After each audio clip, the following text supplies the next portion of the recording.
start over, but I am going to tell you that we are going to record this. But the idea is to share this. I'll put it out on our YouTube channel within an hour after this being done. Our hope is to inspire people to want to get involved, whether it's financially, whether it's with your time, whether it's with your prayers, whether you go out and serve in the community somewhere.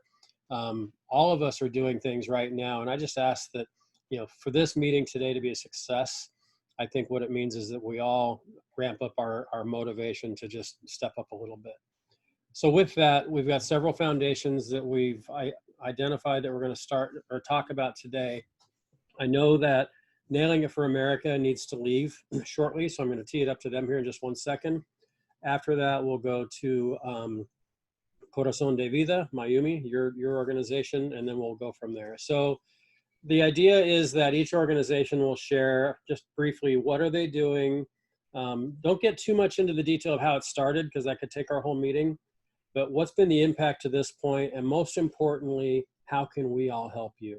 So with that, Tam, Johnny, with Nailing It for America, I'm just going to turn it over to you. If you could mic up and everybody else stay on mute. Like I said, if you have a question, just do this, and then we'll call on you. So, all right. Well, thank you, Ed. Can you hear me? I just want to do a quick sound check. Yeah, perfectly. Thanks, Tam. Okay, thank you. First and foremost, thank you, Ed, for hosting these Feel Good Fridays. I've been on many of them.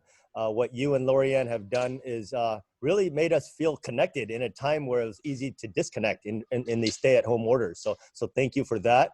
Thank you for Jenny, Katie from McKinsey. Thank you, Mayumi from HOSA and the team. Wow, you guys are awesome. You inspire me as my peers. I see you as peer mentors. And how awesome are you guys and your family businesses? I know Lynn and I are proud to be among the family businesses here amongst you.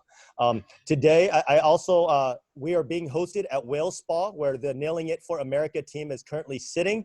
We also have one team member on Zoom who you'll be hearing from. I also want to thank Johnny and the Whale Spa and Skyline Beauty family. They are hosting us here in their beautiful showroom, and they are a leading beauty and nail supplier for the nation in America. A very well-respected family, a family who has visited us at Cal State Fullerton in the family business class and shared their story and amongst others. We also have another family business that is sponsoring us today. We are in a virtual room by Variety, two wonderful brothers, Alex and Carson from Variety. They are sponsoring the virtual room that we're in this setup. Without further ado, I'm gonna kick it over. Each of our team members will speak about 1 to 2 minutes of the core team. At this time, I'm gonna introduce Johnny Ngo, Sure. our host for Whale Spa. Sure. I'm just gonna remove my mask so it's a little easier to speak.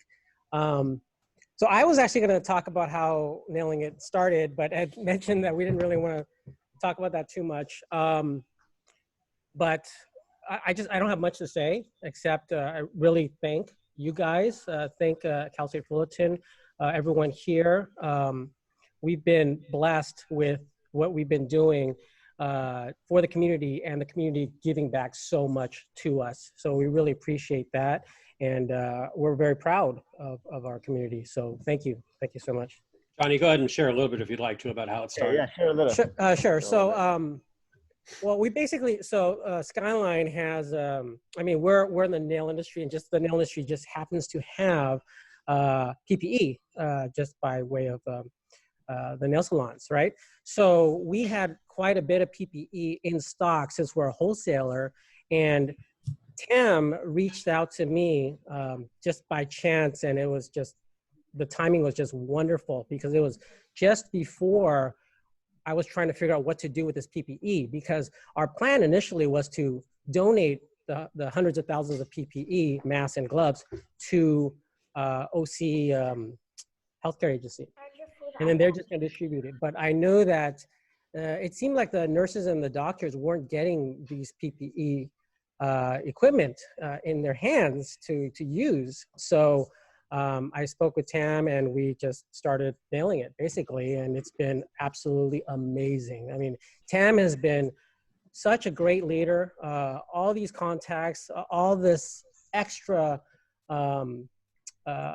things that we've done that I never would have dreamt of. So Yeah, that's what I had to say about that. Thank you so much. Thank you, Johnny. So our next team member from Nailing It for America is Hallie Young. Hallie Young happens to be many years with Bank of America, and she handled both Johnny and my family accounts. So it's good to call in your old banker to come in and help out with the Nailing It initiative. She came in as a volunteer the very first day to help with some logistics as well as right now I'll kick it over to Hallie Young. Hello, hi everyone. Thank you so much, Cal State Fullerton team. Actually, my sister graduated from Cal State Fullerton. I'm very proud of that. So it's been, and then I know and done through Cal State Fullerton alumni. So together, I was a volunteer for Nailing It on April 1st, delivered to 4 hospital and nursing home. But since then, we have delivered more than 100 times to hospital, nursing home, homeless shelter around LA and OC. I think in Southern California, we have delivered to 50 hospitals, 150 skilled nursing homes, 40 emergency homeless shelters, and we have delivered 120,000 masks, 300,000 gloves, and 50,000 meals across the nations. And this is amazing because without us fundraising, this is all pure donations from different donors, and the biggest donation is actually from Skylines and Wells Fargo, but we have donations from a lot of different nail supply stores. We have a lot of donations from different restaurants owner, local restaurants owner, and then local people. Before we even have to fundraise any money, that we have delivered worth of 30 million worth of US dollars for PPEs since Nailing It started. So I'm very happy and so proud, and I'm so blessed to work with a lot of good people around, locally and then also across the nations. Thank you, Hallie. Next up, the next member of our team, I'm going to kick it over to you, Christy. Christy is a fellow Cal State Fullerton alum. She's on the Zoom call. She's a wonderful mother of 3, as well as the managing director and owner, along with her mom and dad, of Studio 18 Nail Bar in Tustin. Go ahead, Christy. Hi, thank you so much for having me and for the generous donations that you have and just recognizing Nailing It for America. It's been definitely a whirlwind, but yeah, it's been great, and we've been so blessed, like Johnny said. My part for this call is just to talk about donations and how we're able to donate. We've partnered up with Orange County United Way, and they've been amazing through this whole initiative. They've worked with us, they've helped us. I have nothing but good things to say about them. So we do have, you can go on their website and people can donate through there. We've had people that drop off checks at Advanced Beauty College in Garden Grove and Laguna Hills. Or you can just personally call one of us, or you can call me. I take the calls as well. I can give you my phone number, or well, whatever works, Ed. Whatever works for you. And we can put it out too when we send this out. Feel free if you'd like, and then we're going to put this up on our From the Heart and Center for Family Business YouTube channels this afternoon. And in the notes, I'm going to put how to reach all of you. But I'd like each of you to share how you can be reached on this call as well. Yeah, so people can call or text me. I'm up at all hours of the day anyways, but my phone number is area code 949-419-7859. And so call or text, and I can take care and handle that. Or again, you can drop it off at Advanced Beauty College in Laguna Hills or Garden Grove, or you can go on Orange County United Way's website. And then Ed, I believe you have that website. Is that correct? I do. Okay. We'll put that up as well. You can link it on there, and then people can just, I think they take credit card, and it's an easy process. So, but thank you so much for having us. Thank you for your generous donation, and hopefully we'll meet all you guys after the COVID pandemic. And okay. Thank you, Christy. So does anybody have any questions for Tam and Christy and their team of anything you've heard, or how more to get involved? I was just going to say, I've just been and I think Johnny or whoever the person was, I've been so inspired how this entire community has come together. Tam, I think, and Christy, with your leadership of bringing this entire group together during this time. It has been one of the most inspiring stories that I've seen through this. So I'm happy and excited to be able to support you guys in any way we can, and then be able to get the word out there. So thank you so much for all that you guys do. Thank you. Thank you. I would say the same thing. I think you guys, just how you've come together is like true example of servant leadership, in the sense of knowing that your businesses have been shut and you haven't been able to be able to have your own customers and your own business going. I think that so many people can get stuck in that spin there. And instead, I mean, obviously you're dealing with your own business operations, but you are leading through service and leading through example. And it's just absolutely inspiring. So thank you. So Tam, our good friend Ken Blanchard, who's on this call, Ken has shared at the podium when he spoke at our Family Business Hall of Fame a few years ago, and on subsequent calls, the 4 ways that we can give: our time, our talent, our treasure, and what he adds, our touch. Of those 4 areas, I know they're all important. Tell me specifically, tell the group specifically. Some people donating of their treasure, they can write a check and support it, and that's what we hope to encourage today with anybody that we can. But for those that would like to get engaged with you and maybe writing a check isn't possible today, what would be the best way to support you? You know what? Just to continue on our values, this is a family. The only family member you haven't heard from is Big Brother Ted, and so I just want him to say hi real quick. You want to say anything? Yeah, absolutely. You know, I think the vast majority of folks have said what I would have shared as well. And what I'd like to add is that this pandemic, if anything, has really crystallized the fact that we can't rely on the federal government. We can't rely on Sacramento. We can't even rely on the county. But what we can do is rely on each other.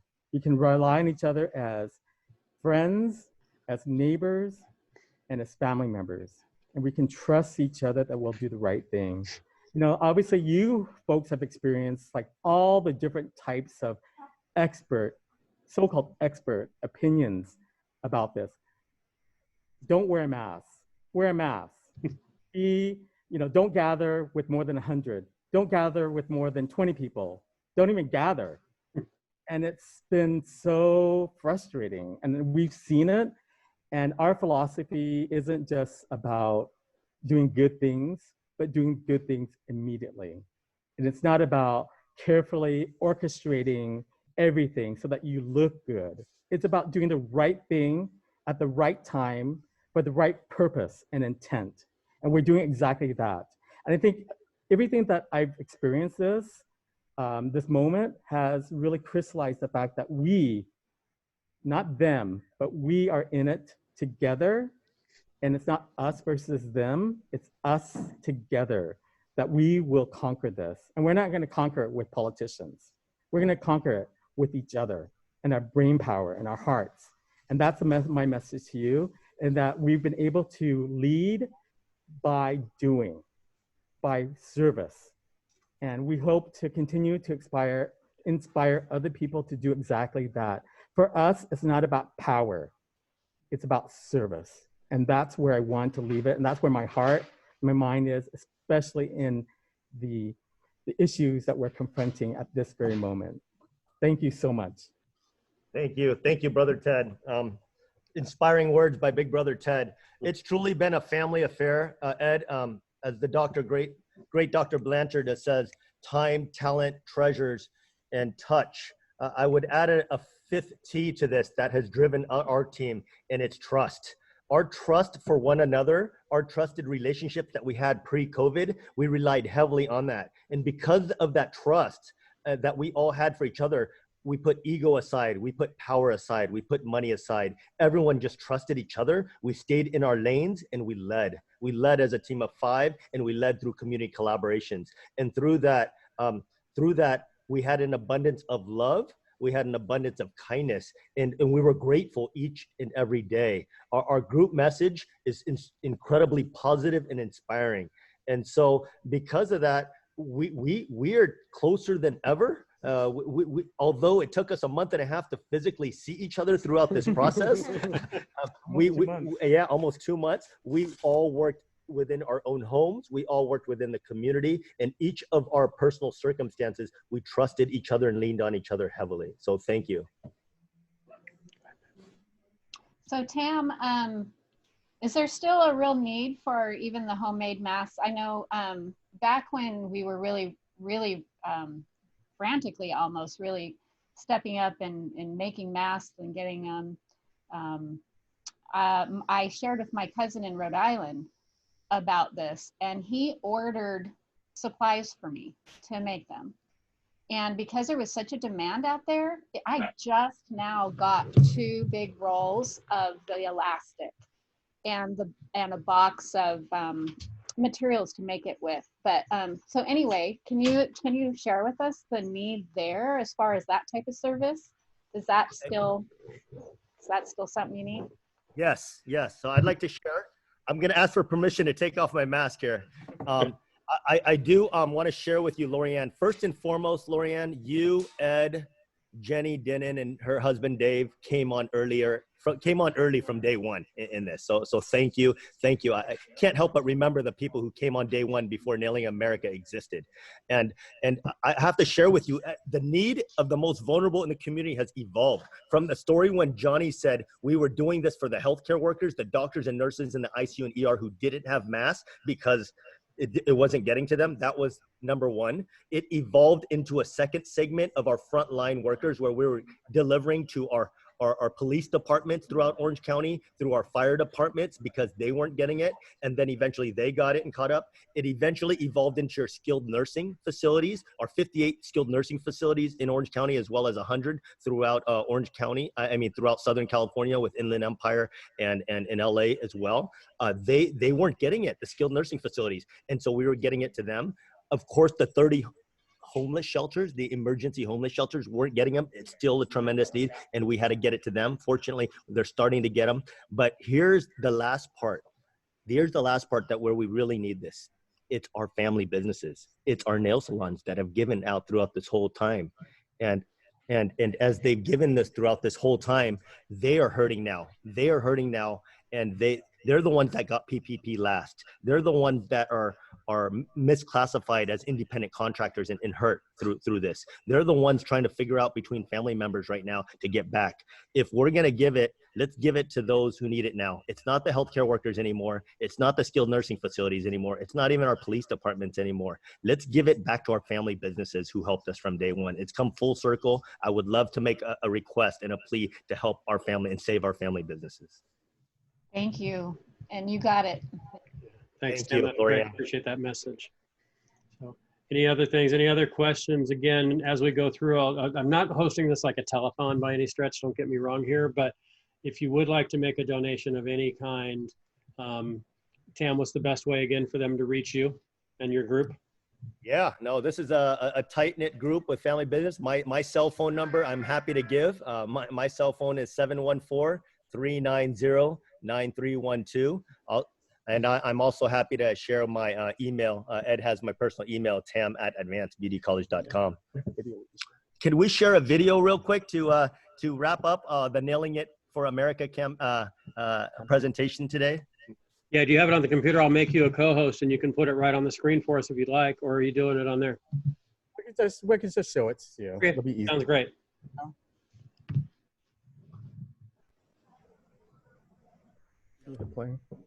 Slide it down just a little. That camera. Oh, okay. I love technology with all of this. This is so cool.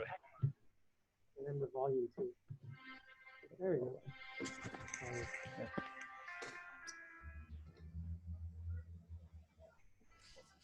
All right, get up. To frontline workers in SoCal. The project was formed by local salon businesses earlier this month to collect and deliver thousands of masks and gloves to healthcare professionals. Now, restaurants owned by Vietnamese Americans have joined to give meals to workers in hospitals, grocery stores, senior care sites, and homeless shelters. Nailing it for healthcare workers through donations of masks and gloves. We're part of a team that's already distributed 30,000 around Southern California in this past week. Nailing it for healthcare workers was born and ready to do more. It just started the nails community. That's the profession that Vietnamese have done in America, as well as Vietnamese. Meals are prepared, they've been packed, and now they're putting them in cars here. They'll be heading out to hospitals, they'll go to frontline workers, they'll go to seniors and the homeless as well. Johnny. A giant display of gratitude. Look at that. Literally, check out this time-lapse video. They take a multitude of different measures to make sure that everybody is safe, so that there is a balance between being able to reopen and also making sure that we meet the needs of the community. Nail salon industry leaders in Orange County celebrating their 100th donation event, food and personal protective equipment for seniors and those caring for them. It's part of the Nailing It for America campaign. Members say with salons closed, the least they can do is help the most vulnerable and those on the front lines in their communities.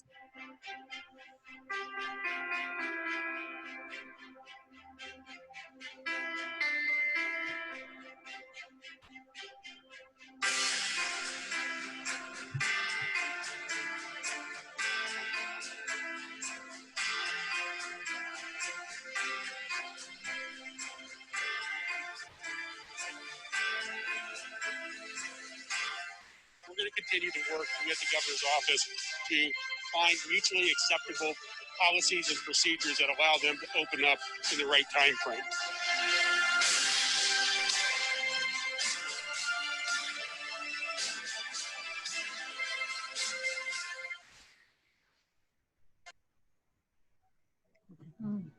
Awesome. Thank you guys so much for sharing that. It's every time I see it, it brings tears to my eyes. And just knowing you guys and knowing what you guys are doing and the sacrifices that you're making in your own businesses to do this really, really moves me. So thank you. All right. So here we go on to the next. If there's no other questions for the Nailing It for America team, I know they have another commitment. Stick with us as long as you can, Tam and team, but when you need to go, feel free. We understand. I will have to take off because I have to drive out to Whale Spa right now. Okay. But I just want to say thank you for having me, and I will see you guys soon. Thank you for everything. Thank you, Christy. Thank you. Oh, there, Whale Spa. Mayumi, are you ready to talk to us about your organization and what you guys are doing? Yes. Awesome. Thank you, Ed, for hosting. Thank you, Jenny and Katie, for making the suggestion. You two truly inspire me to give more. So thank you very much. And so I'm honored to be here to not only support the other organizations we're going to talk about, but I wanted to also share an organization that's near and dear to my heart called Corazón de Vida. And I have invited Hilda Pacheco-Taylor. She's on here with me today too. She's the founder of the organization. So I wanted her to kind of maybe share a little bit about her story, but of what they're doing right now. But I partnered with Corazón de Vida, just to give you a little background of how I came into contact with them about 4 years ago. As a small business, I wanted to do my part and give to the community, but I also wanted to find an organization that I felt that a small business like mine could actually make a difference and speak to my heart as well as my employees.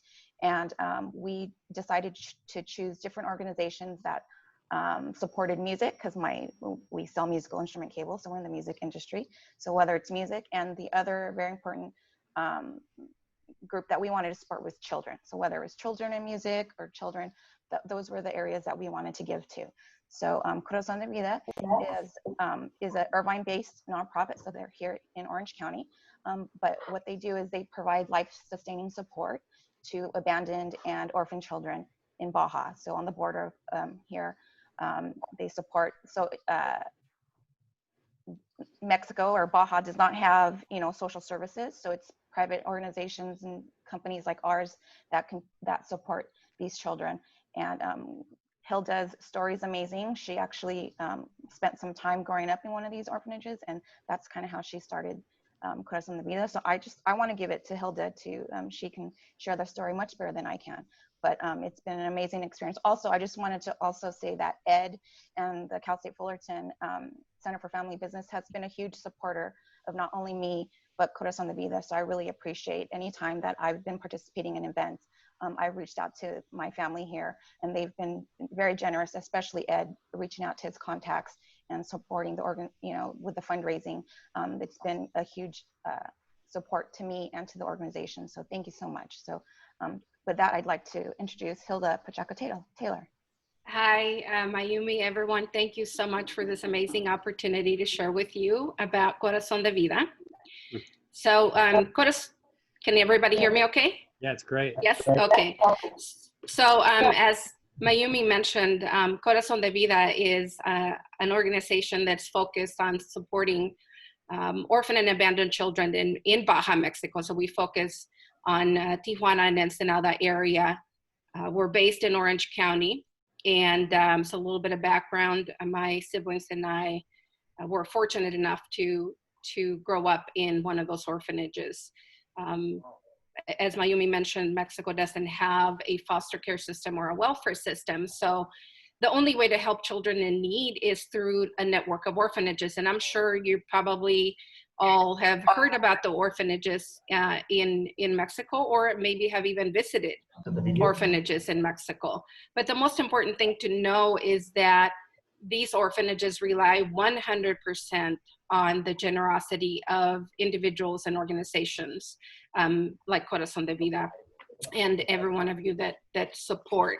So started the organization 25 years ago with one orphanage, which was the orphanage that provided a home for my siblings and I. And eventually grew that to supporting 10 orphanages currently, 7 in the Tijuana area and 3 in the Ensenada area. And those orphanages provide a loving home for over 500 children. So this has been an amazing journey from, the early years of doing raffles and, raising money,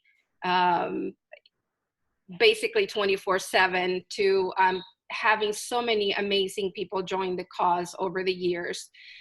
25 years later, we have an amazing base of support from individuals and organizations that provide monthly support, but a lot of our fundraising efforts are through events.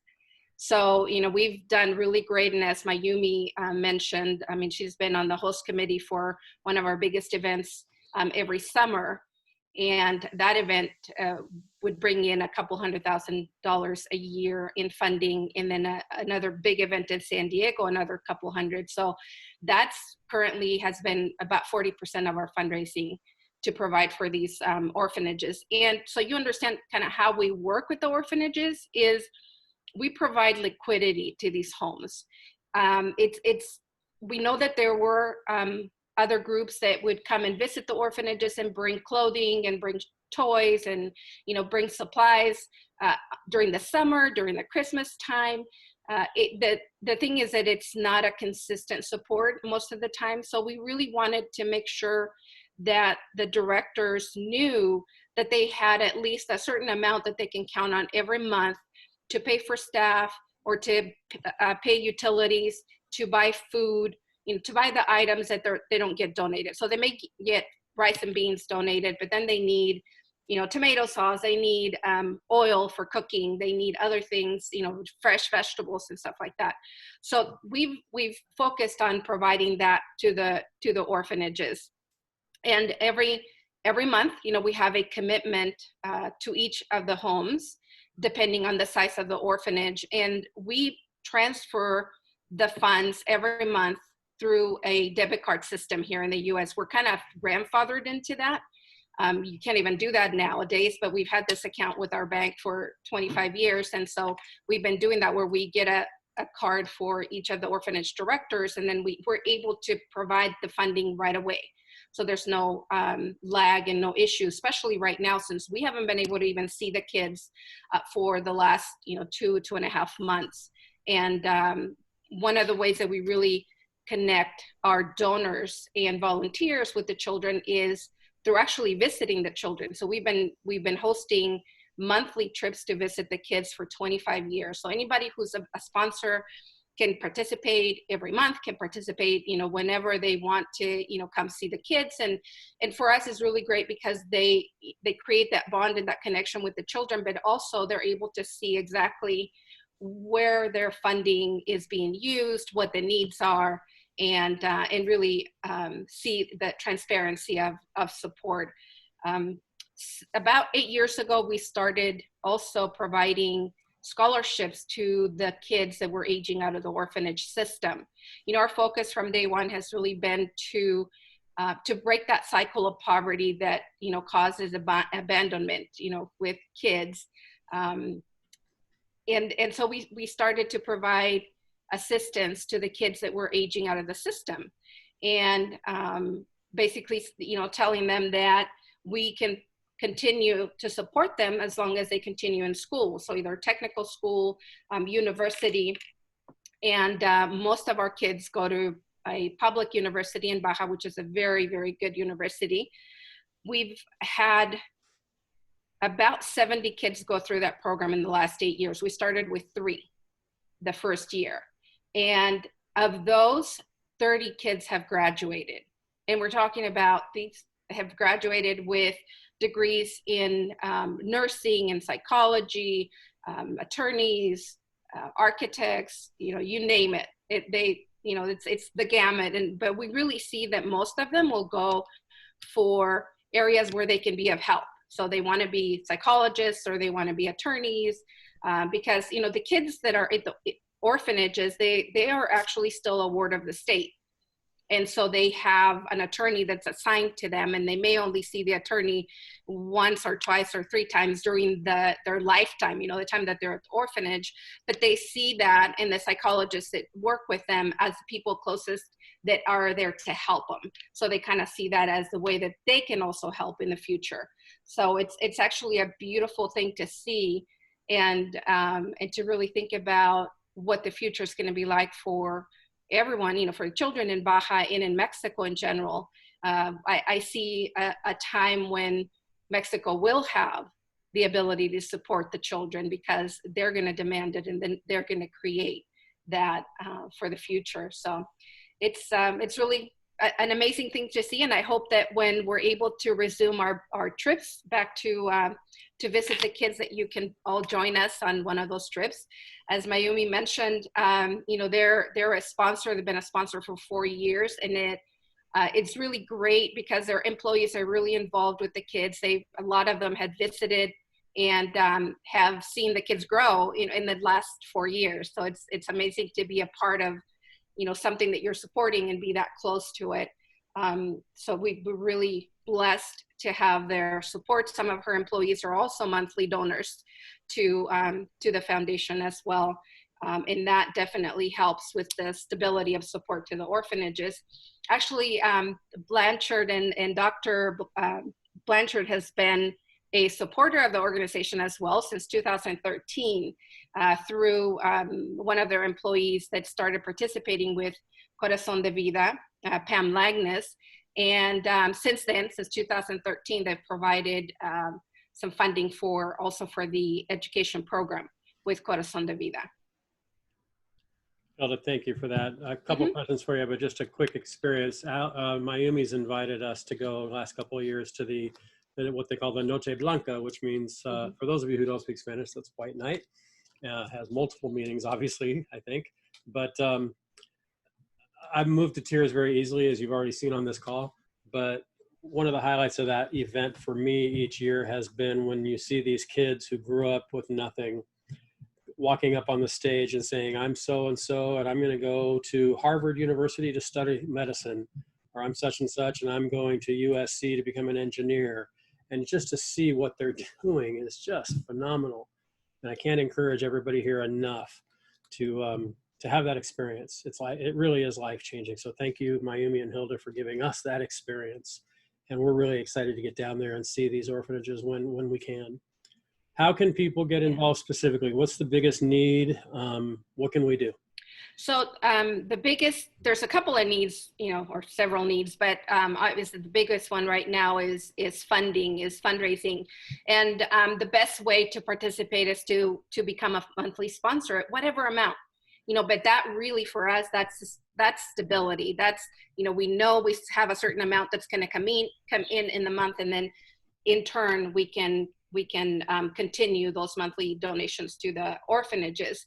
But also right now we're all learning a lot. We're facing potentially not being able to do our large fundraisers for a while. Right. And so how do we adapt, and how do we do, I've been attending so many online fundraisers just to see what everybody else is doing. And I know that everyone is is learning. And it's been painful at times because it's so different to, be talking to a screen rather than be talking to people in a live setting. So I think it's really, to me, it's been troubling, and trying to figure out how do we do this. One, aside from the two big events, the other way that we would raise quite a bit of money was through our monthly trips. So people would, every time that someone would go on a trip, we would create a fundraising page for them, and then they would send that to their family and friends and say, hey, I'm going to go visit the kids. Can you help? And people would raise $100, and some of them would raise $1,000, but we would bring in at least, $3,000 to $4,000 a month with those bus trips. Now those are gone as well. So it's right now it's really scary, to try to figure out what our new way of connecting and bringing the funding to support the children. We're in that space right now. So anybody who has any ideas, from that perspective, talent, and I got to say that we have had a partnership as well with Cal State Fullerton for many years, where we do internships in our admin, and then also in our social media. And so that's one place where we're looking for support, perhaps from the kids that are more into, like a video and those kinds of things that to teach us, because I'm so old school as well. It's just like, even just trying to deal with, with Zoom, I had to learn that in the last few months. But so that's definitely needed as well. Talent, any ideas, any way to help with that. We usually also collect certain items. We collect things like cleaning supplies and stuff like that. Although right now we're not able to, because we can't bring it down to the orphanages. Normally we do that. And as soon as we're able to continue that, then, we will let everybody know as well, because that's another way to get people involved. For instance, at Mayumi's organization, her employees would do supply drives. And so we're talking about diapers, we're talking about cleaning supplies, toilet paper, paper towels, anything that is cleaning supplies, because you can imagine, orphanages need, 100 times more than a household of those things. So those are the, the things that we need for sure. Excellent. Thank you so much for that. I think the power of this meeting we're having right now is going to be expanded beyond this meeting, because we all probably are I'm going to put it on YouTube, and it'll be out there on our LinkedIn channel before the end of the day, as will, I'm sure, most of you put it out there. And my guess is, even though there's 20 or 25 here, we'll probably hit thousands with this. And that's my hope, is that people will be able to chime in, not just our group here, but others who will see this and hear this after today. That's wonderful. I got to say that a few years ago, I started looking at, how to expand our base of support and offer organizations to be a part of Corazón de Vida. We call our partner organizations, we call them mission partners, and that's what Mayumi's organization is. That's what Blanchard for Others is, and that I knew that there was something that we could give to an organization as well, and that was an ability for them to have their team kind of rally around a cause. So in the case of Mayumi, for instance, when she joined as a mission partner, that as a monthly sponsor, then we came into her organization. We provided a briefing to her employees and said, this is who we are. The company is supporting, and we invite you all to participate. And everybody was so excited, and immediately started forming their own little committees to do fundraisers, to do the supply drives, to do different things. And I think that this is really a beautiful way to get employees involved in creating that teamwork and bonding, and then at the same time make a huge difference with the kids in Baja. So. Excellent. Hilda, thank you so much. Mayumi, thank you for bringing this to our attention and helping us, and hopefully we'll be able to get some assistance there. Anybody have any questions for Mayumi or Hilda before we go to our next? want to say thank you for giving us the opportunity to share Definitely. the story. Thank you. Definitely. Absolutely. Thank you for what you're doing. It's wonderful. Allie Taylor. Dr. Allie Taylor, Orange Kiwi, has an organization called Interchange that she works with, and I'd love to give her a chance now to share that with us. Thank you, Ed. I appreciate that very much. This has been so inspiring. I am so grateful to be able to share with you. Ed, you mentioned time, talent, treasure, and touch, and those are super important. I love that. And then Tam's whole conversation and the power of community, that was really powerful. And then Hilda, I got to attend your event with Mayumi last year, and that was really powerful, seeing those kids. And your point about consistency, so important. Those are 3 big takeaways for me from this call. And I am so excited to get to introduce you to my friend, John Hayes, who is coming to you from Malaga, Spain. John founded an organization called Interchange, started on Minnie Street in Santa Ana, one of the roughest neighborhoods in Santa Ana, and spread to some of the most difficult contexts all over the world. John is an amazing, John and his wife, Deanna. She's not there right now, but this woman's a powerhouse. The ladies, she would fit right in with us. You just love Deanna. And the 2 of them have an amazing way of getting stuff done. And where they work is it's just from San Francisco to Minneapolis, which I'm going to ask John to share a little bit about, to Malaga, Spain, to East London, to the barrios in Guatemala, all over the world. They lead a team of people. Actually, they did a leadership transition. Now they are championing new things, but they have new leaders in place.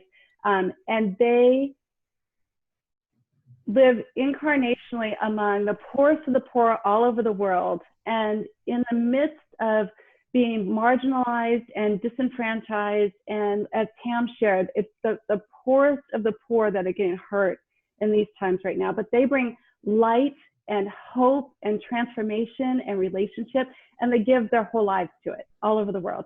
So it is my pleasure to introduce you to my friend, John. Welcome, John. Yeah, it's really nice to talk to people. Can you guys hear me? Yeah, really well. Thank you. Just wanted to make sure. We had a problem with my computer. So even though you're seeing Deanna's name on there, it's actually, it is me indeed.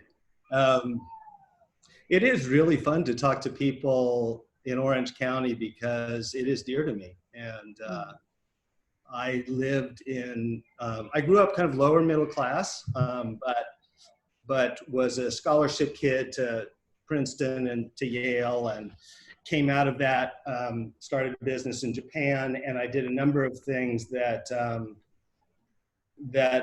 I kind of came to a full halt about 25 or 26, because I just realized, having seen a lot of what we call now the majority world, I realized that a lot of the macro policies that I had studied, for example, in international relations at Yale, were fairly blunt instruments. And I just started to imagine for myself, what would happen if people actually just moved to a slum or a barrio and listened to people and empowered them where they're at. And so that's what I did in 1985. At 30 years old, I was single, and I moved to Minnie Street, as Allie said. And it was, as she said, it was the toughest street at that time. There were 5 gangs that contested that street, 3 Asian ones, 2 Latino, and it was also the poorest and most overcrowded part of America, actually. Even though if you've ever been there, the apartment buildings don't get above 2 floors. So the level of overcrowding was a phenomenon I had actually never really seen. But I started to learn a lot from my neighbors because they raised me like a son. And I started to see just the way they navigated lives. And Ellie asked me to share just a little bit about what's happening in the world, because we've got, I think we're on 5 continents, and I think we have about 16 or 17 teams. A lot of our members are, we come from 20 different countries. So a lot of our members are are from Latin America, and some of our most powerful work is down in that region. We have some growing work in Africa. We have work in Cambodia and Asia. But I think what I started to see as I lived with people in poverty is that their lives, even in the coronavirus, are very much like ours. They're all leaning into family. They're leaning into their extended relationships. What's really different, of course, is their material world. And we, you know, where we are, we can scramble to kind of supplement, find adjustments. Generally speaking, as hard as the coronavirus is for us, we can make some kind of adjustments, almost like we're moving from another room to another room.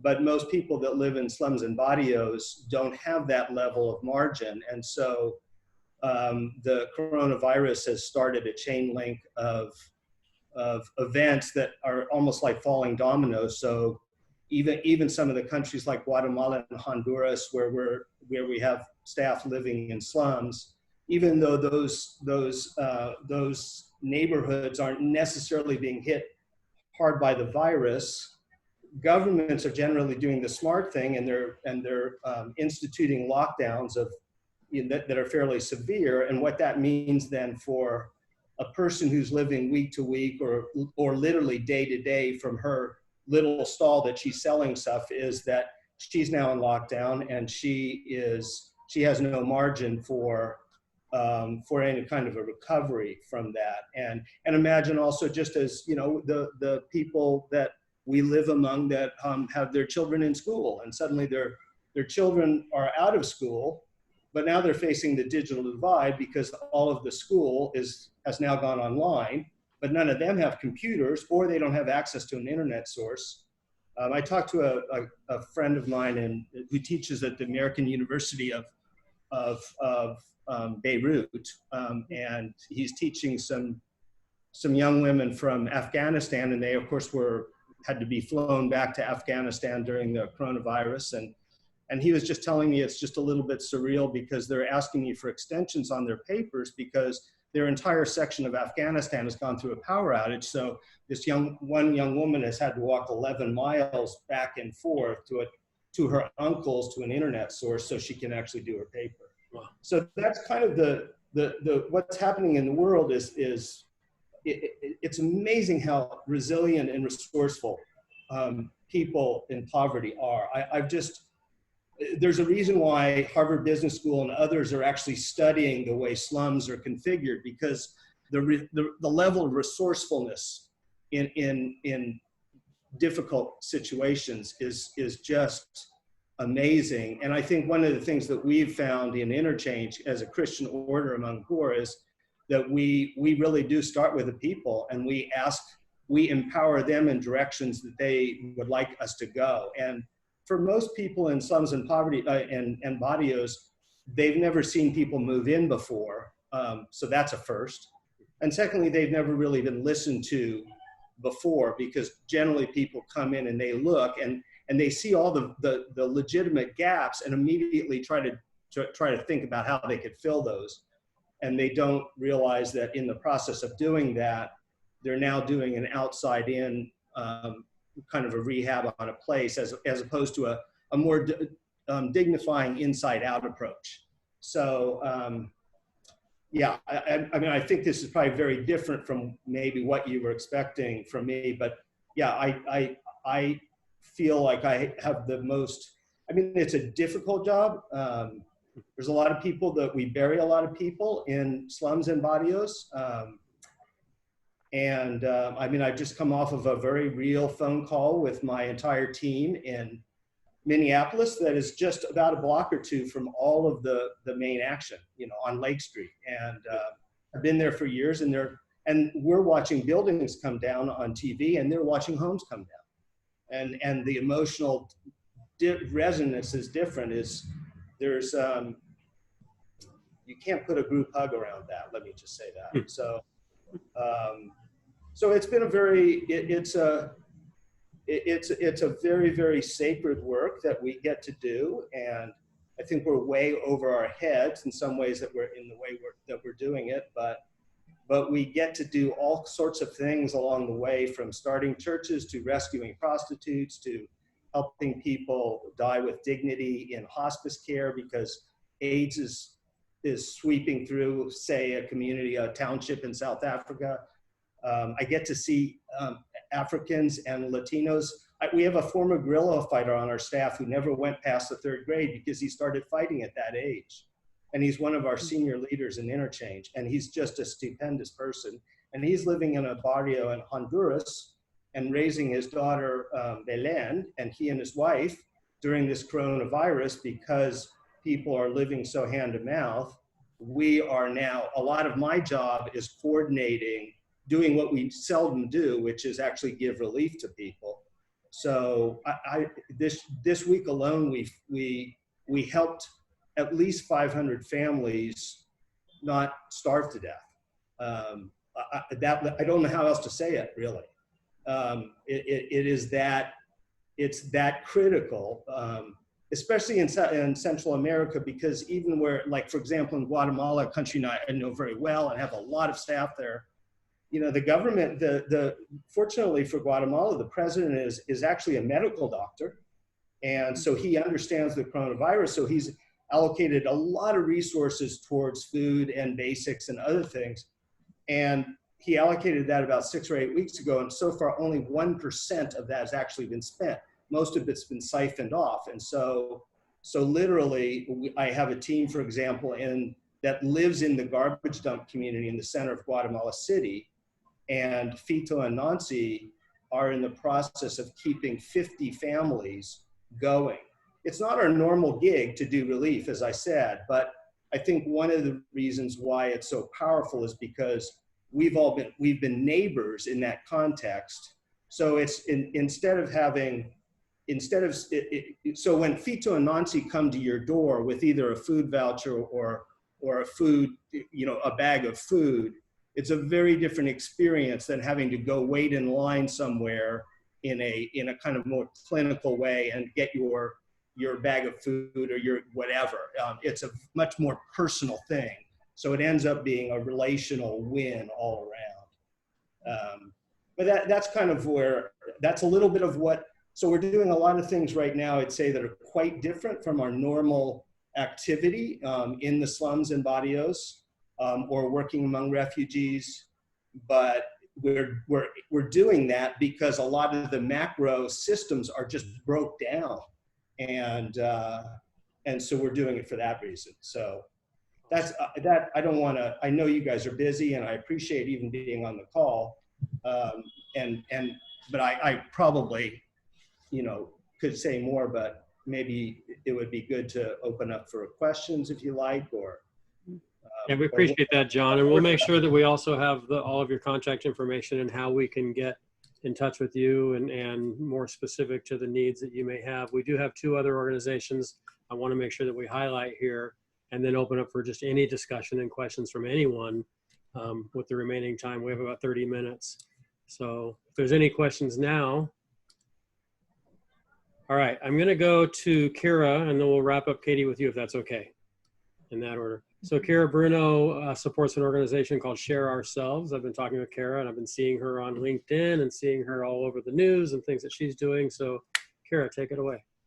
Wonderful. Thank you, Ed. And it's really nice to be a part of this community. I've been listening, and I'm just probably going to become a little teary-eyed right now. So I'll try to collect myself really quick. Giving back has been a part of my life, my whole life.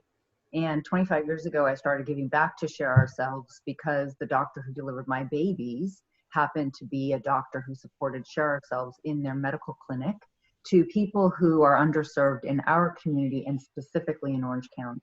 And I just thought that was such a wonderful gesture, I guess, that he provided. He took one Friday out of every month and he provided women's health services to Share Ourselves in their medical clinic. Share Ourselves exists in Orange County for the last 50 years, and they are vital to providing a safety net and social services for healthcare, as well as families who are most in need in Orange County. And these are individuals who get referred by social services that get the highest level of care or need shared with them by Share Ourselves, but Share Ourselves is open to the community, open to people with insurance, people who do not have insurance. And they have many programs that they've put together that allow the community to be involved, because largely their philanthropy comes from the community at large and the resources that the Orange County community in particular provides to them. So they have an Adopt a Family program that serves about 1,500 families a year. These are families who otherwise would not have a Christmas or food on their table. Many of these families are 10 people to a room in Orange County, and you know, they're largely some of the sickest in the county as well, especially with COVID.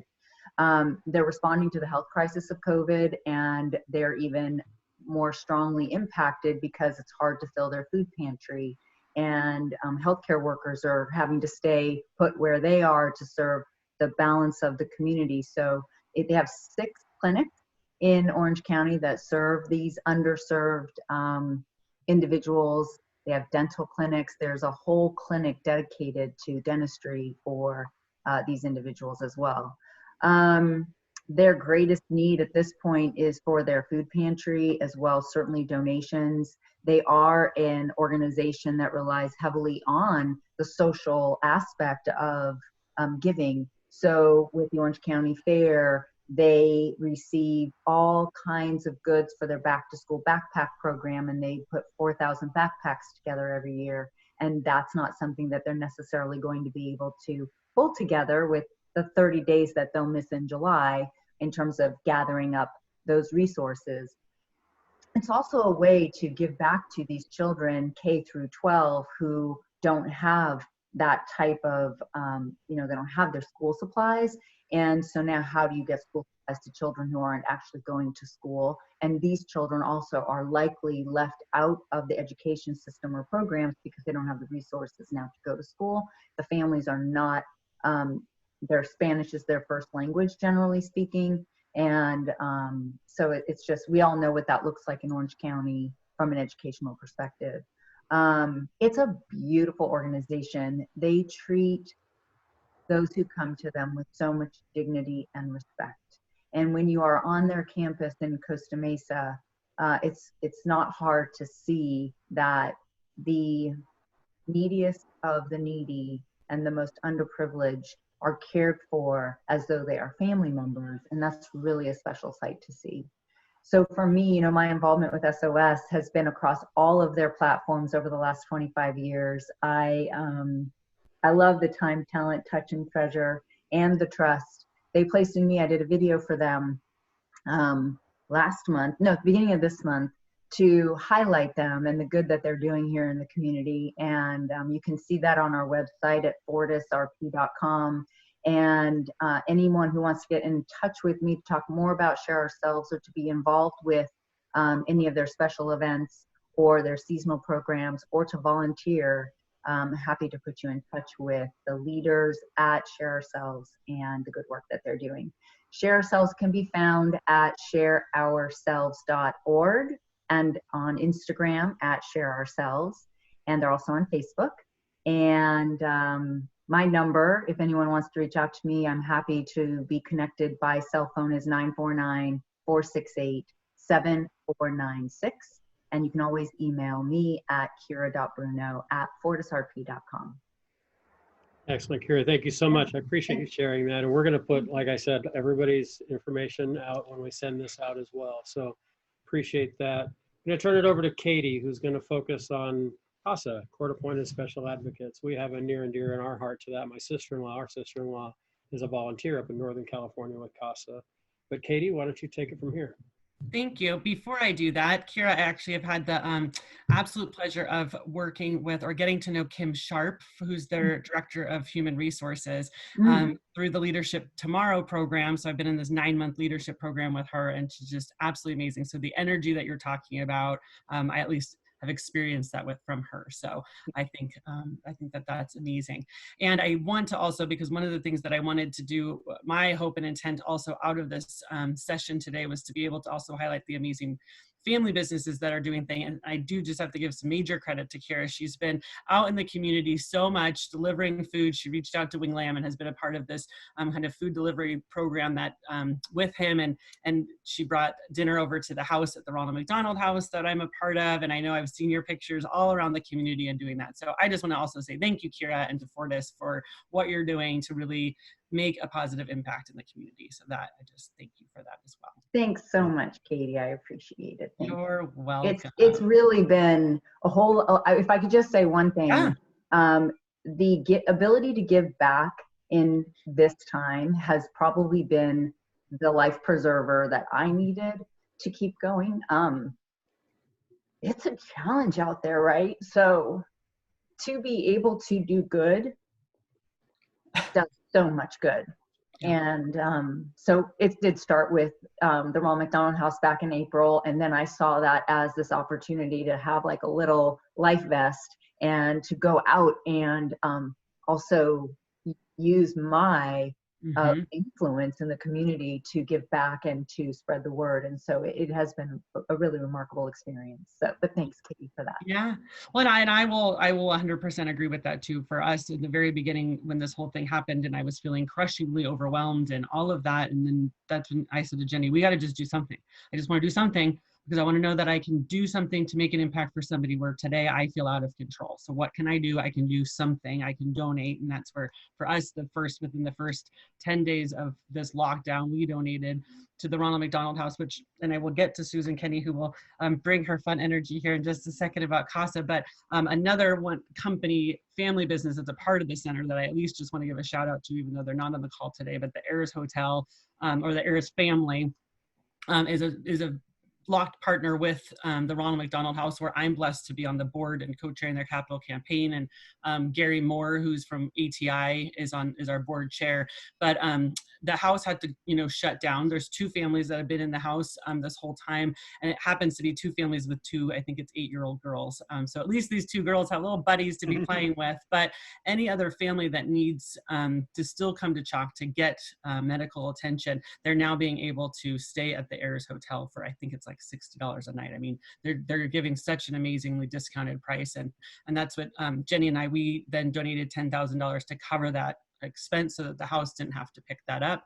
But I just wanted to at least just on this call, even though they're not here, just give a shout out to the Ayers family for really leaning in and giving back to the community and making a huge impact and difference to those families. So I hear you. For me, every time that I get kind of stressed out on something, I send off like 4 donor emails and just touch bases, and I just feel a little warmth of happiness. So, and as we were chatting in Mayumi, as you said, you thinking about like what are things that matter to your family, right, or your company, and for us, it's kids and families as well, which is then one why we've been so connected in with the Ronald McDonald House. But the other thing that we really thought a lot about during this time is then those kids who don't have a loving home to be able to be in, or just don't have that stability that our kids, mine and Jenny's kids, have in the middle of it all. And so with CASA, which Susan will chat a little bit about, really is on foster youth, and they're kids who then are not in the system because of any fault of their own. Again, they're children, and they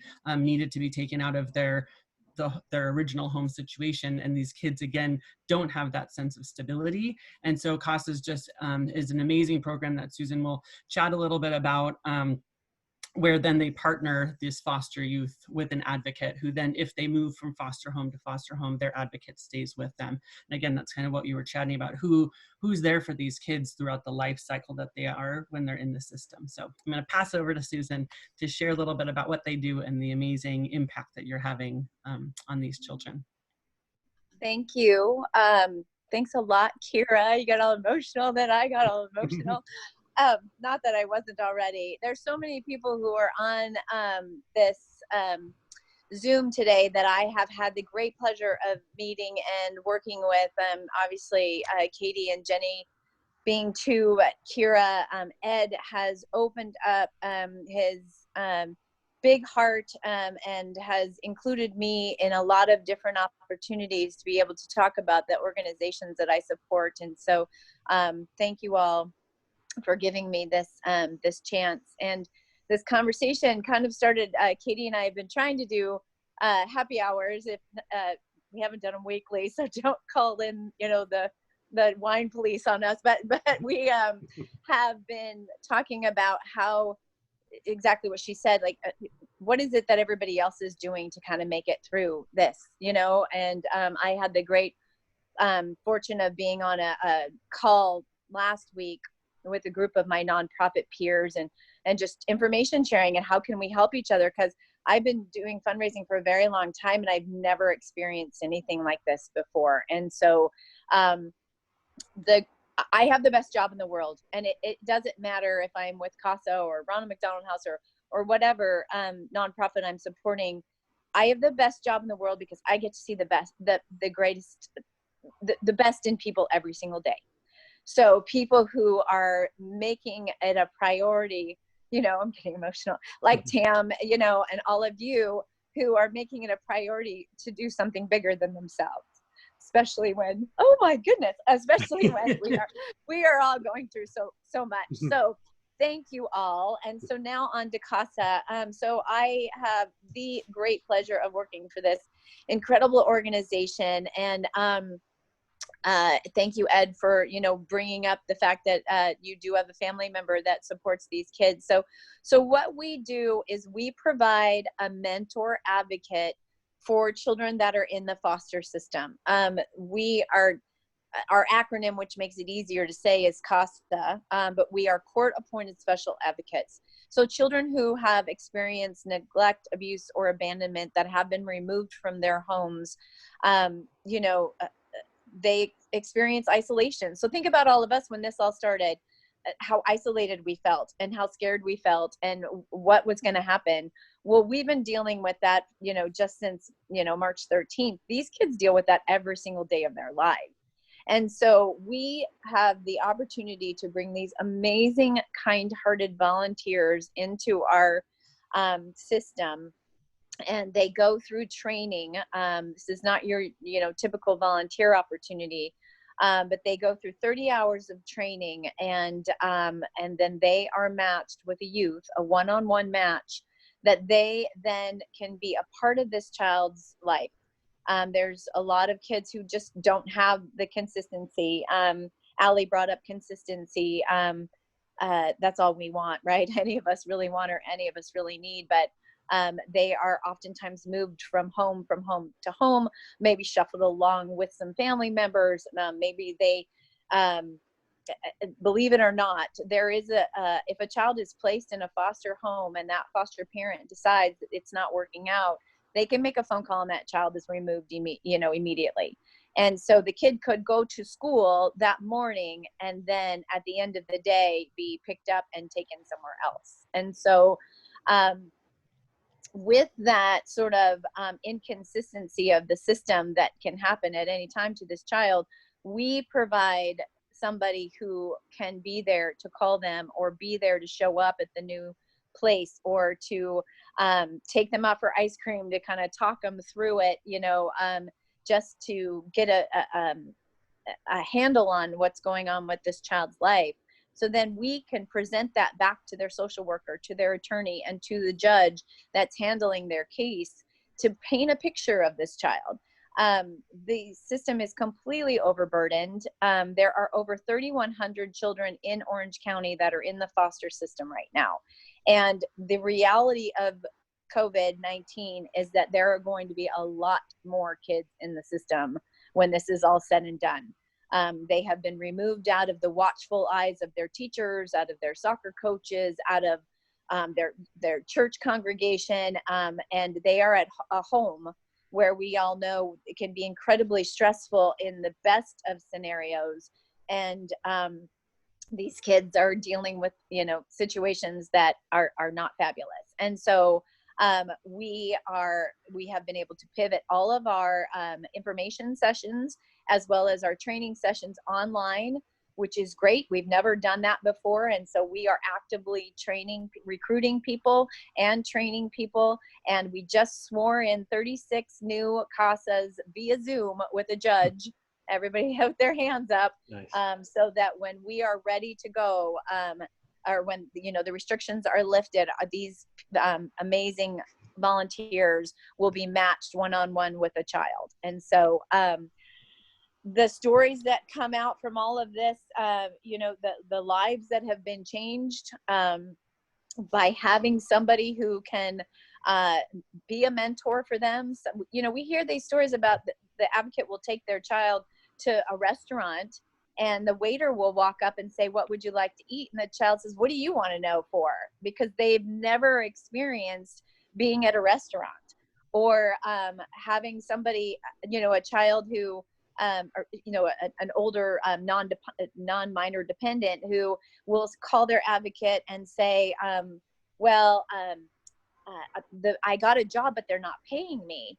And he said, "What do you mean they're not paying you?" And contacted the company, and the company said, "Well, of course we're paying him. We're giving him a paycheck at the end of every week." Well, he had all these paychecks underneath his bed.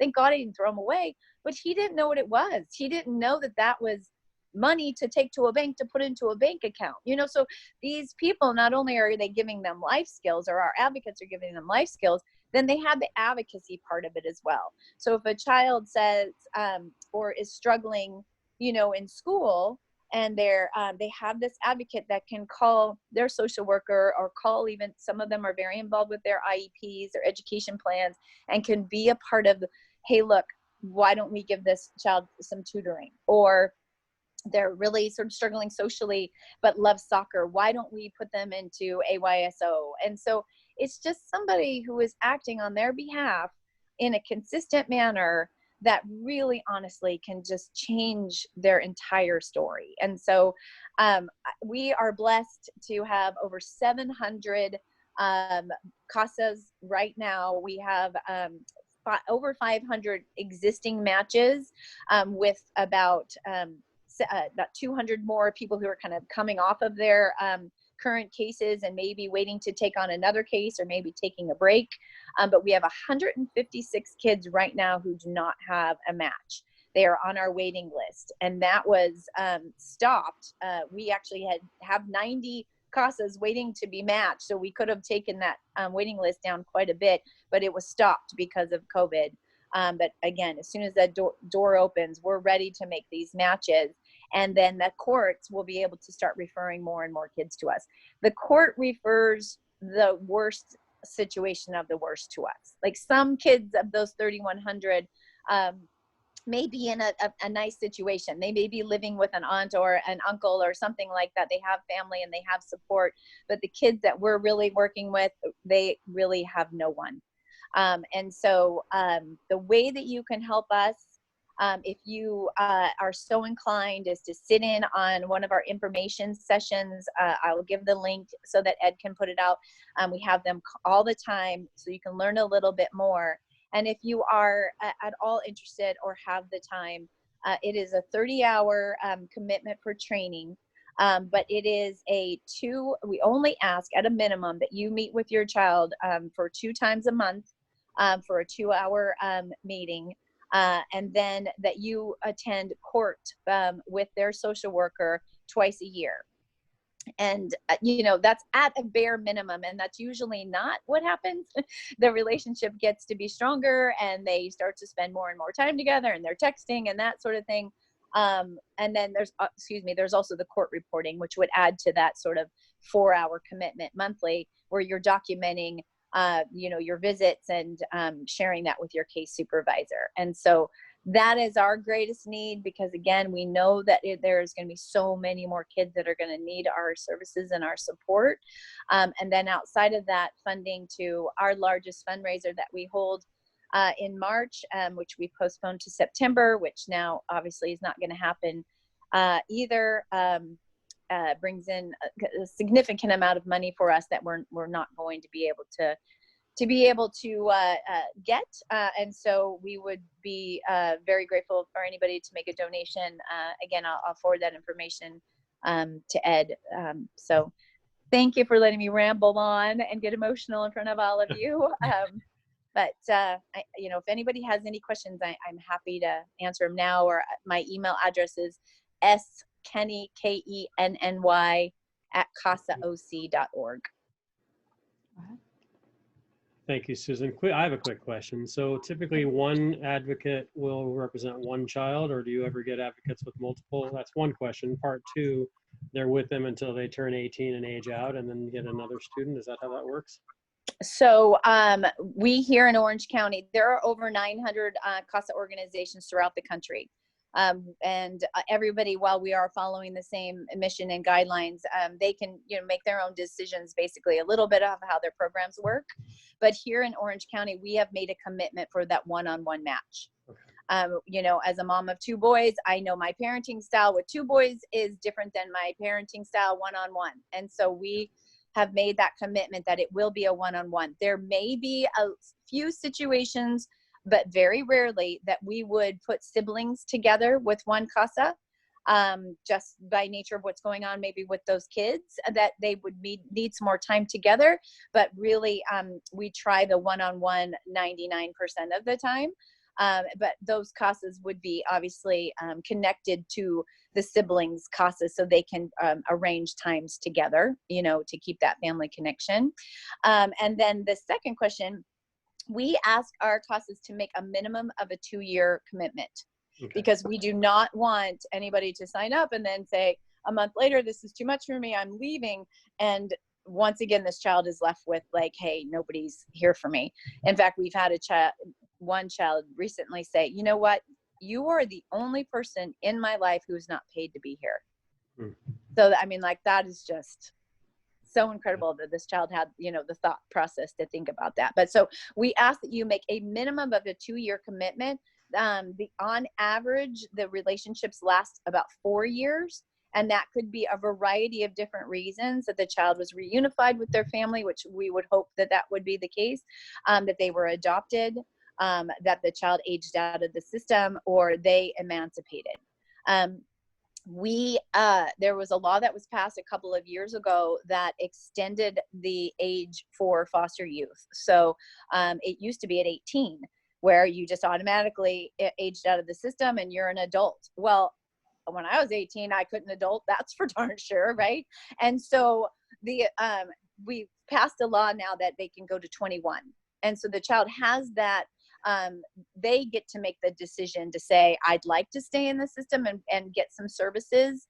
And those services, obviously would be a CASA involved in their life, or some support in regards to schooling, or, there's lots of different ways that they could be supported.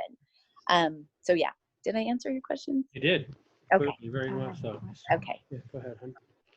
So my question is for John. John, I don't know if I missed it, but did we actually ask you how we could help you?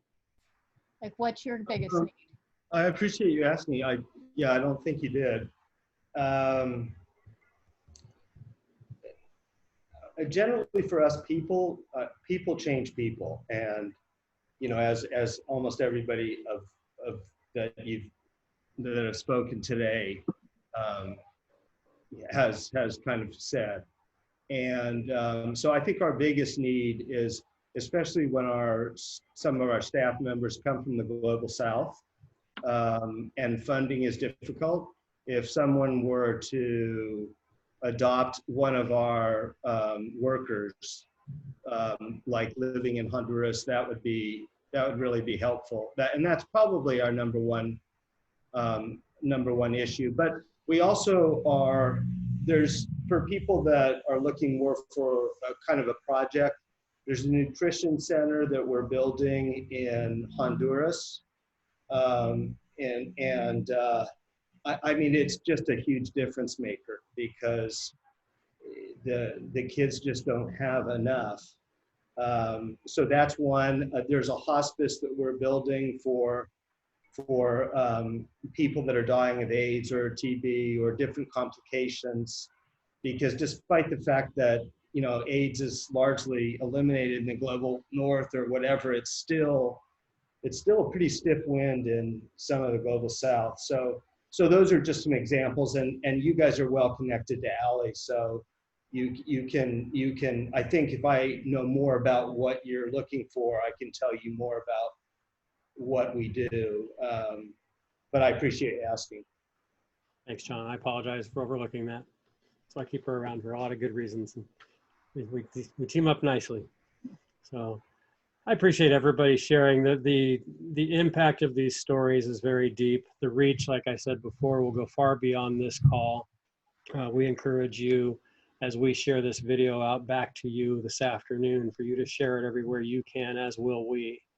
We will encourage people getting on board with not only your organizations, but others that couldn't be with us today. Katie alluded to one or two of those, and we all have organizations that we support for very personal reasons. I know that what you support because it's near and dear to your heart. And we have others that Lorianne and I support too. We have 2 autistic grandchildren who live here with us, and so certainly that's big. She has MS. We do a lot with the MS Society as well. So again, we give where our heart is, and I think all of you have touched my heart today. So certainly there's more of a deepening and emotion to each of you than I already had before today. I'm going to give, we have a couple minutes. I know others may have come on that wanted to share something. If there's anything you want to share out to the group, please contact me and I will get it out to everybody. This isn't the last time we're going to do this. Certainly there will be additional Feel Good Fridays and Mondays and Tuesdays and Wednesdays and so forth. I hope that this was valuable time for all of you. Any questions, comments, thoughts before we wrap up today? Ed, can you hear me? Yes. Hi. You know, something that really hit me here on this call today is the future of nonprofits. I think, Susan, you brought it up, this inability to raise funds. And, you know, it would be interesting to see how we as a collective community and those by extension of us can get the word out about fundraising in a virtual way. And, you know, seeing where this goes, you know, what you all have started, Katie and Jenny and Ed, you know, how could we broaden the reach and also a possible ask? And I know we have the United Way, and they do a really good job getting all of, you know, supporting all the nonprofits and bringing funds to nonprofits. They have a special way, though, too, that they, you know, distribute their funds. But I just think it would be so interesting to see how we as a collective community could really ignite a little bit more the virtual fundraising. And Susan, you may have some thoughts on that too, with some of the work that you do with the nonprofits and how we could support nonprofits in general from a fundraising perspective virtually. I appreciate that. And I think it's interesting when you were talking, what you were saying there, what I was also hearing, and I think it's a little bit different even than the words you were saying, but I think as a collective, if we can come together also and inspire people, I think that, and it's interesting, so many times people say to me, like, how do you have time? And 2, I don't have a lot of money, so I can't give.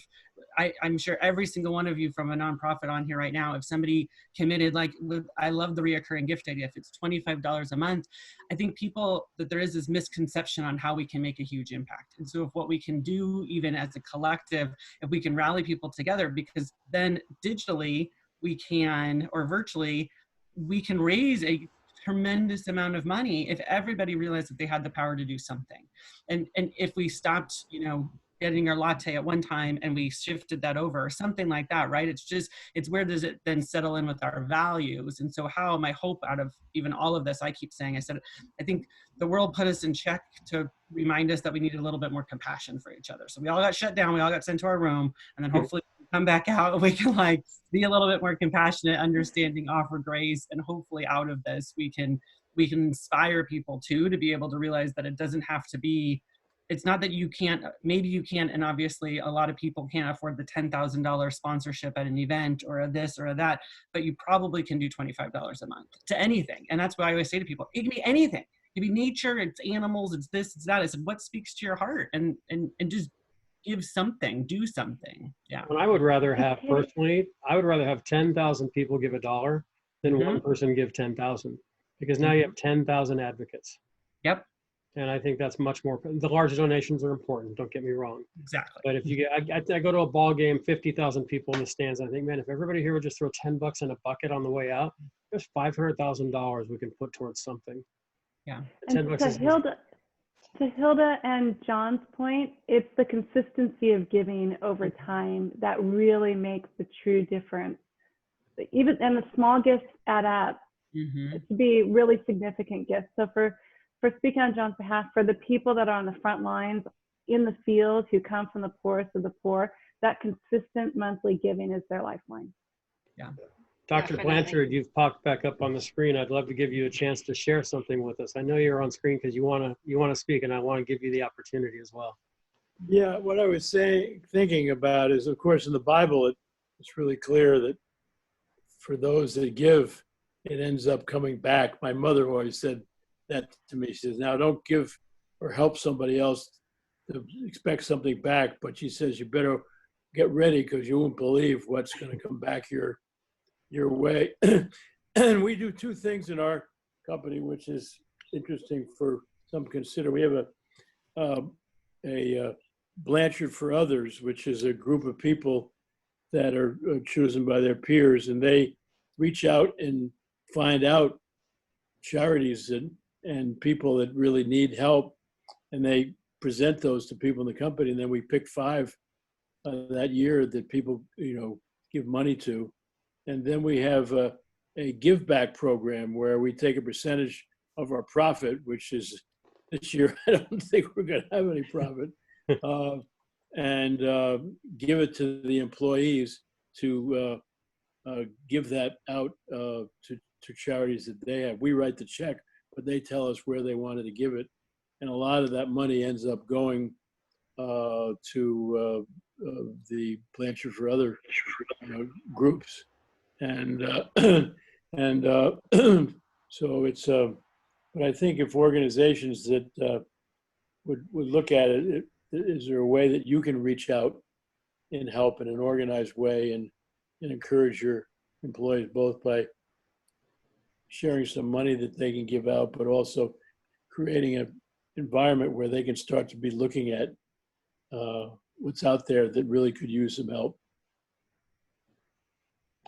Not too often, folks, that we get a Ken Blanchard coming in and sharing with us. That's pretty cool. And Ken, I appreciate over the weeks and months and years, really, how you've been a mentor. Well, I appreciate what you guys are doing. You got the biggest hearts in the world, and I think that's what's really lovely in life, I think.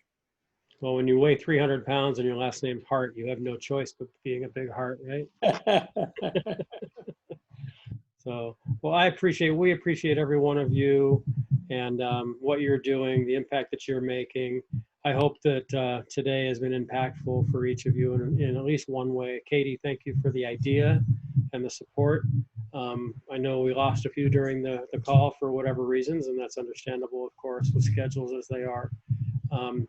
But if anybody would like to get involved with anything you've heard today, and you didn't get the phone number or the email address or the website of the person who spoke, reach out to me. I have all of it. And I will put this video and all of your contact information back out to everybody before the sun goes down today. So So Ed, this is Hilda, just real quick, because I know I didn't give out the information for Corazón de Vida. So our website is Corazón de Vida, Heart of Life, corazondevida.org. And my email is hilda@corazondevida.org. Perfect. I love it. And corazón. Thank you. I've always been known as corazón because I speak Spanish and it means heart. So you can see the correlation there. So yes. Any other parting comments, questions, remarks before we send you off to go back and make a difference? Yeah, thank you, Ed, for doing this. And we have www.interchange.org as well from Allie and John. So thank you all. That if you just put everything together, maybe on like a one-sheeter, we can like send that out to everybody or something. Do that with the link and everything. Perfect. Yeah, I think that'd be super helpful. Thank you. Awesome. Thank Thanks, you guys. Everybody. Thank you, Katie, Mayumi, and Jenny. Thank you so much. Thank you all for what you do. Bye, guys. Bye. Take care.